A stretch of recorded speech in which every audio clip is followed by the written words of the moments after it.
呢餐之後，我真係愛上咗順德菜。大家好，我經常被叫錯名字的禪樹專登帶粉絲過嚟佛山千燈湖食一間收埋喺繁華都好重㗎，好出名個飄移龍船啊！呢度環境真係好靚。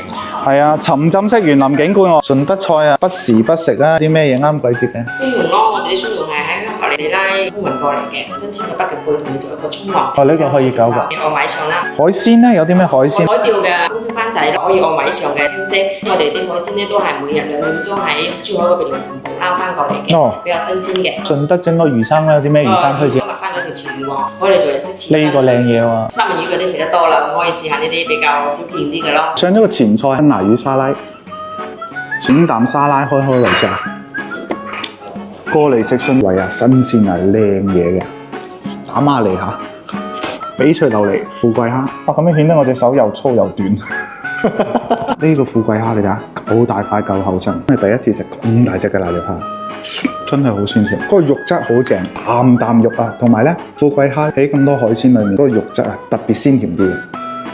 雲南松茸啊，衝浪北極貝，魚骨熬出嚟濃湯啊，衝浪衝落去，好有儀式感啊！靈魂葱花，呢個湯真係靚啊！新鮮空運嘅雲南松茸，再配埋北極貝，將啲大少少嘅松茸切片，點芥辣豉油，又係好鮮嘅，直接攞湯沖熟嘅北極貝。順德菜就係食材原本嗰種鮮甜。呢個賣相靚啊！昆侖鮑腐，大隻鮑魚，龍躉皮啊，攞嚟一齊燉嘅，上面淋滿鮑汁，下面就係鵝掌鋪滿。我覺得要先食呢個龍躉皮，滿鮑汁夠晒入味，好有韌性啊！同埋嗰個鮑汁咧少少甜嘅，好嘢味。個龍躉皮原來咁好食啊！滿膠汁嗰種口感，同埋咬落去咧真係識爆汁咁樣。哇！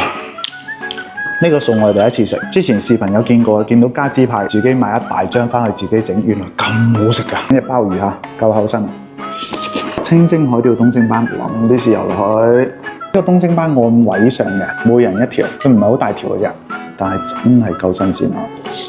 呢餐之後我真係愛上咗順德菜啦！果然東星斑啊，個肉質好鮮嫩。椒麻雪花牛仔骨，呢個牛仔骨煎得幾香下，幾大塊嘅。好嫩滑，當牛油味油脂好香，果然雪花嘅咧口感啊零舍唔同啲嘅，俾咗少椒麻落去更加惹味。